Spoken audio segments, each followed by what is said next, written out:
स्वाध्याय एवं सत्संग की व्यवस्था रखे रहेंगे। इंद्रिय संयम, इंद्र संयम, अर्थ संयम, समय संयम और विचार संयम का सतत अभ्यास करेंगे। ये युग का यही तप है। इंद्रिय संयम, अर्थ संयम, समय संयम और विचार संयम। अगर ये जो संयम कोई कर लेता तो इससे बड़ा कोई तपस्वी नहीं है आज के युग में। यही है तप। एक पैर पे खड़े रहना या धूप में खड़े रहना या जल न पीना और भोजन छोड़ देना, ये तप नहीं है। लेकिन ये तप है आज के युग का। गुरुदेव ने बताया इंद्रिय संयम, समय संयम, विचार संयम और अर्थ संयम। और इन्हीं का ही दुरुपयोग है। गौर करो, इन्हीं का ही दुरुपयोग। आदमी के जीवन में संयम नहीं, क्या करूं कंट्रोल नहीं होता। ऐसे तो ऐड दे रहे हैं, क्या करूं कंट्रोल नहीं होता। ये बर्बाद कर रहे हैं सब। अभी भी समझ जाओ, गुरुदेव ने लिखा है। ये जो दिखा रहे हैं सब शिकंजे में फंसे हैं। असुरता ने इतनी सारी दुनिया को पेचंगुल में फंसा के रखा है। और अगर हम गुरुदेव की विचारधारा से नहीं जुड़ेंगे तो केवल और केवल विनाश और बर्बादी, कुछ नहीं है। ये ध्यान रखना, अभी भी समय है, चेत जाइए।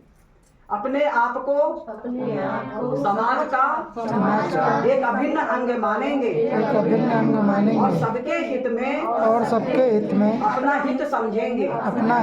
ये भावना जिसके अंदर आ जाएगी, कहीं लड़ाई है ही नहीं। सबके हित में अगर हम अपना हित समझें तो कहीं लड़ाई नहीं है। और हो क्या रहा है? खींचातानी, आपाधापी, अपनी स्वार्थपरता चरम सीमा पर है। यही हो रहा है। चाहे घर हो और चाहे राष्ट्र हो और चाहे कुछ भी हो, परिवार हो, सब जगह यही मचा पड़ा है। एक पॉइंट को। और गुरुदेव ने पता क्या लिखा? ये हम लोग रोज पाठ करते हैं। गुरुदेव ने लिखा इसको रोज पाठ करना है। और पाठ नहीं करना है, इसको रोज ध्यान से पढ़ना और फिर अपने जीवन में मूल्यांकन करना है कि इनमें से मेरे कौन से पॉइंट मेरे जीवन में उतरे और कौन से नहीं उतरे। उतारना भी है। केवल पाठ का मतलब ये नहीं कि हमने हनुमान चालीसा का पाठ कर लिया, दुर्गा चालीसा का पाठ कर लिया। पाठ तो हम कर रहे हैं वर्षों से, और जीवन में परिवर्तन ना हो तो बेकार है पाठ। इसलिए ये पाठ है जो गुरुदेव ने लिखा है कि बेटा भी ये सत्य संकल्प का पाठ करो, इसको पढ़ो और देखो कि मेरे कौन सा पॉइंट है जो मेरे जीवन में नहीं उतर रहा है। उतारने का प्रयास करें। मर्यादाओं को पालेंगे, वर्जनाओं से बचेंगे, नागरिक कर्तव्यों का पालन करेंगे और समाज निष्ठ बने रहेंगे। समझदारी, ईमानदारी, जिम्मेदारी और बहादुरी को जीवन का एक अविच्छिन्न अंग मानेंगे। चारों ओर मधुरता, स्वच्छता, सादगी एवं सज्जनता का वातावरण उत्पन्न करेंगे। अनीति से प्राप्त सफलता की अपेक्षा नीति पर चलते हुए असफलता को शिरोधार्य करेंगे। अगर अनीति से मिल रही हो तो हमको वो असफलता ही शिरोधार्य है, पर अनीति से हमको सफलता नहीं चाहिए। मनुष्य के मूल्यांकन की कसौटी। अब देखिए, मनुष्य की मूल्यांकन की कसौटी क्या है, समझ गए? हम क्या करते हैं? हम ये देखते हैं बहुत बड़ा डिग्रीधारी है, बहुत बड़ा पदवीधारी है, लेकिन मनुष्य के मूल्यांकन की कसौटी गुरुदेव ने लिखा है उसकी सफलताओं, योग्यताओं एवं विभूतियों को नहीं, उसके सद्विचारों और सत्कर्मों को मानेंगे।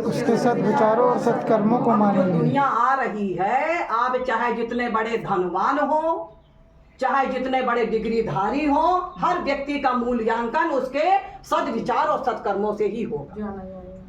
चाहे जितने बड़े, कोई नहीं पूछने वाला आने वाला। ये गुरुदेव ने लिखा है कि सदाचार के बदले जब सदाचार, पैसे के बदले जब सदाचार घर घर पूजा जाएगा, वह युग जल्दी ही आएगा। पैसे के बदले सदाचार जब घर घर पूजा जाएगा, वह युग जल्दी ही आएगा। तो पैसा ही भगवान है लोगों के जीवन में। हमारे अपने छूट जाएं, हमारे जो है जीवन बर्बाद हो जाए, लेकिन पैसा और व्यसन, ये दो ऐसी चीजें जो व्यक्ति को खोखला करते हैं। व्यसन, आज आदमी को बीड़ी बहुत पसंद है, सिगरेट चाहिए, शराब चाहिए, और घर में चाहे बच्चे बर्बाद हो, चाहे पत्नी का जेवर बिक जाए, चाहे जो कुछ हो जाए, ना तो हमसे व्यसन छूटे, ना तो हमसे गुटखा छूटे, और ना तो हमको जो है ये छूटे। तो ये गुरुदेव ने लिखा है कि अब आगे जो मूल्यांकन होगा मनुष्य का, उसके सद्विचारों सत्कर्मों को ही माना जाएगा। दूसरों के साथ वह व्यवहार नहीं करेंगे जो हमें अपने लिए पसंद नहीं। हम नर नारी के प्रति पवित्र दृष्टि रखेंगे। संसार में सत प्रवृत्तियों के पुण्य प्रसार के लिए अपने समय प्रभाव ज्ञान पुरुषार्थ एवं धन का एक अंश नियमित रूप से लगाते रहेंगे। जहाँ भी सत प्रवृत्तियों के कार्य हो रहे हो, और गायत्री परिवार का खूब यूट्यूब है, खूब सोशल मीडिया का जमाना है, घर हाथ में सबके हाथ में मोबाइल है।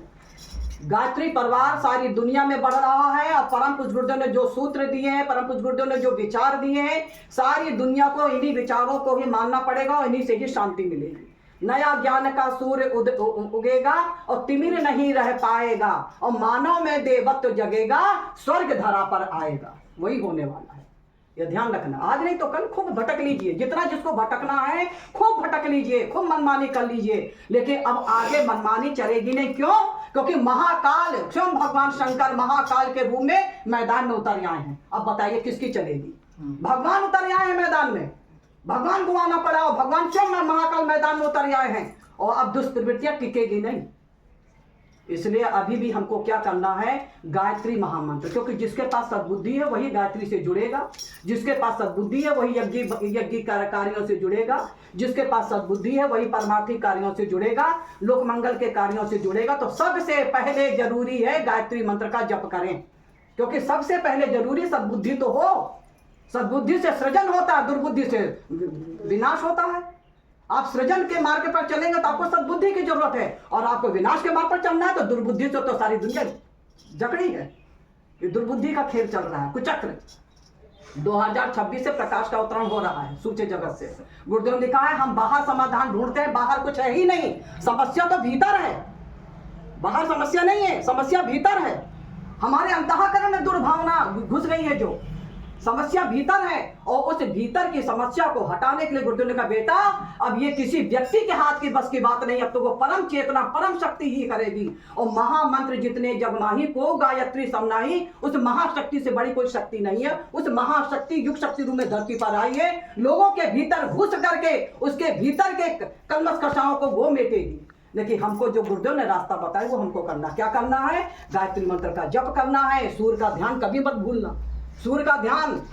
इतना आदमी डिप्रेशन में जा रहा है, टेंशन है आदमी को, देखो तो जीवन में इतना तनाव है कि नरक की आग में जल रहा है, वो झुलस रहा है नरक की आग में। यही नरक है। बढ़िया से बढ़िया मेरे पास पहनने को है, बढ़िया से बढ़िया मेरे पास खाने को है, बढ़िया से बढ़िया मेरे पास सारे साधन है, फिर भी आदमी आज नरक की आग में जल रहा है। क्यों? क्योंकि भीतर से आग लगी है, वो आग बुझाएगी गायत्री, गायत्री ही बुझाएगी। इसलिए गायत्री महामंत्र का जप बहुत जरूरी है, सबको करना। और सूर्य सविता का ध्यान, आपका तो बहुत अच्छा, ये देखिए सामने जमुना है, इसको सूर्य यहीं से दिखते हैं, तो बढ़िया जो है सूर्य भगवान हम लोग सब करते हैं। वैसे समय तो शांति गुण से 5 बजे का हम लोग यूट्यूब में निकाल लेते, 5 बजे बैठ जाते हैं, गुरुदेव की आवाज में ध्यान करते हैं, आधे घंटे का ध्यान है। लेकिन जिसको जितना पढ़ पड़े, हम ये नहीं कहते कि आपको बहुत सुबह ही उठ के करना, जब जो उठो कम 5 मिनट 10 मिनट 15 मिनट आप ध्यान जरूर कर लीजिए उगते हुए, बिल्कुल शांति। अरे 5 मिनट तो अपने लिए निकालिए, अपने लिए निकालिए, अपने आत्मा के लिए निकालिए, सब कुछ छूट जाएगा। आत्मा, अपनी आत्मा के लिए पर ध्यान दीजिए। 5-10 मिनट के 15 मिनट के बिल्कुल बैठ जाइए शांत में। आपको सुबह का समय तो सबसे अच्छा होता है, जो कि पकड़ ले बहुत अच्छी बात है। तो उगते हुए सूर्य सविता का ध्यान कीजिए। आपके सामने सूरज दिखता तो आप बैठ जाइए, सुबह सूरज को देखिए, नेत्र बंद कर लिए और सूर्य का ध्यान यहाँ पे दोनों भवों के बीच में करिए। सूर्य को के प्रकाश में हम बैठे हैं और अंदर ही अंदर गायत्री मंत्र का जप के 5 मिनट 10 मिनट का समय नहीं दे सकते। ये आपके भीतर से रूपांतरण शुरू हो जाएगा। रूपांतरण यही प्रक्रिया है। परंपराओं की तुलना में विवेक को महत्व देंगे। विवेक की अधिष्ठात्री गायत्री, सद्बुद्धि की अधिष्ठात्री गायत्री, ये गायत्री सद्ज्ञान की अधिष्ठात्री गायत्री, ऋतंभरा गायत्री। हम परंपराओं में ना फंसे रहे, नहीं ऐसा होता तो होता है, भले उसका हमें सिर पैर पता ही नहीं, उसका वैज्ञानिक कारण नहीं पता है, लेकिन किए जा रहे हैं, लकीर पीटे जा रहे हैं। ठीक है, लकीर पीटे जा रहे हैं कि ये परंपरा है, चले जा रहे हैं। लेकिन नहीं, गुरुदेव ने कहा परंपराओं की तुलना में विवेक को महत्व दीजिए। हमारा विवेक क्या कहता है? विवेक क्या कहता है हमारा? तो विवेक को महत्व दीजिए। सज्जनों को संगठित करने, सज्जनों को संगठित करने, अनीति से लोहा लेने अनीति से लोहा लेने और नवसृजन की गतिविधियों में और नवसृजन की गतिविधियों पूरी में रुचि लेंगे। पूरी रुचि लेंगे। अब ये अच्छे लोगों का संगठन बन रहा है। आइए आप भी आइए। अभी गाती परिवार में कोई किसी से जात पात नहीं पूछता, कोई छोटा बड़ा नहीं देखता। छोटा से छोटा व्यक्ति भी प्यारा है, बड़ा से बड़ा व्यक्ति भी प्यारा है, चाहे जिससे उसका सबको। तो गुरुदेव ने कहा बेटे हम सज्जनों को खींच रहे हैं। सज्जन व्यक्ति एकजुट हो जाएंगे तो दुनिया हिल जाएगी। अगर एकजुट हो जाए सज्जनों को, दुर्जनों में बड़ी एकता है, दुर्जनों में बड़ी एकता है, सज्जनों में एकता की जरूरत है। तो अच्छे लोग खींच करके गाती परिवार से जुड़ रहे हैं और जुड़ जाएंगे तो फिर वो बैठेंगे नहीं, वो कुछ ना कुछ अच्छे ही काम में लगेंगे। क्योंकि सुसंगति और कुसंगति का बड़ा असर पड़ता है जीवन में। अच्छी संगति आप करेंगे, अच्छी जगह आप जाएंगे, अच्छे लोगों से जुड़ेंगे तो आपके भीतर अच्छाइयाँ आएंगी, ये इसमें कोई दो राय नहीं है। आप बर्फ की फैक्ट्री में जाएंगे, आपका शरीर ठंडा होगा। आप आग के पास बैठेंगे, आपका शरीर गर्म होगा। आप भगवान के पास 10 मिनट के लिए भी आप भगवान सूर्य सविता का ध्यान करेंगे तो सूर्य सविता के गुण, भगवान के गुण आपके भीतर आएंगे। ये हो ही नहीं सकता कि ना आवे। व्यक्तित्व में परिवर्तन हो जाएगा, व्यक्तित्व का परिष्कार हो जाएगा। लोग सोचते कैसे बदले, हम क्या करें। तो गुरुदेव ने दिया तो है सूत्र, कभी ध्यान से पढ़ा नहीं, कभी देखा नहीं, बस चले आ रहे हैं, बस करते जा रहे हैं। तो क्या करना है अब, राष्ट्रीय एकता, राष्ट्रीय एकता समता के प्रति एवं समता के प्रति निष्ठावान रहेंगे। निष्ठावान रहेंगे। जाति लिंग भाषा जाति लिंग भाषा शांत संप्रदाय शांत संप्रदाय आदि के कारण आदि के कारण परस्पर कोई भेदभाव न बरतेंगे। परस्पर कोई भेदभाव नहीं बरतेंगे। मनुष्य अपने भाग्य का निर्माता आप है। मनुष्य अपने भाग्य का निर्माता आप इस है। विश्वास के आधार पर, इस विश्वास के आधार पर हमारी मान्यता है कि हमारी मान्यता है कि हम उत्कृष्ट बनेंगे, हम उत्कृष्ट और बनेंगे दूसरों को श्रेष्ठ बनाएंगे। और दूसरों को श्रेष्ठ बनाएंगे अवश्य बदलेगा। तो युग अवश्य बदलेगा। ये बिल्कुल नियम सत्य है। विधाता उसको कहते जिसने विधान बनाया है, सृष्टि का नियम बनाया, उसको कहते विधाता, और उसका नियम कभी नहीं बदलता। इंसान मनुष्य अकेला पैदा होता है और अकेला ही मरता है, और अकेले ही अपने कर्मों का फल भोगता है। किसी की ताकत हो तो इस नियम को बदल के दिखा दे। मनुष्य अकेला पैदा होता है, अकेला ही अपने कर्मों का फल भोगता है और अकेला ही मरता है। मनुष्य अपने भाग्य का निर्माता खुद है। ना कोई हमको दुख दे सकता है, ना कोई हमको सुख। हम सुख और दुख के खुद निर्माता हैं। ये गुरुदेव ने लिखा है। अब डिटेल में जाइए, गुरुदेव का साहित्य पढ़िए, जाइए डिटेल में। गुरुदेव का साहित्य तो एक जन्म कम है, इतना गुरुदेव ने लिख दिया है। कितना समय हमारा बेकार चला जा रहा है। हम बदलेंगे, हम बदलेंगे, युग बदलेगा। युग बदलेगा। हम क्या करते हैं, पहले वो बदले, यही हो रहा है ना। हम क्या कहते हैं, वो तो ऐसा बदलती नहीं है, वो तो ऐसा करते हैं, हम क्यों बदले। और गुरुदेव ने लिखा है कि हम बदलेंगे, युग बदलेगा। किसी और को आज के युग में बदलना बहुत कठिन है। गुरुदेव ने लिखा है आज के युग में किसी और को बदलना बहुत कठिन है, भगवान भी आ जाए तो नहीं। गुरुदेव ने कहा बेटा एक ही सूत्र है, हम बदलेंगे तो युग बदलेगा। आपके हाथ में सबसे सरल सूत्र है कि अपने आप को बदल लीजिए।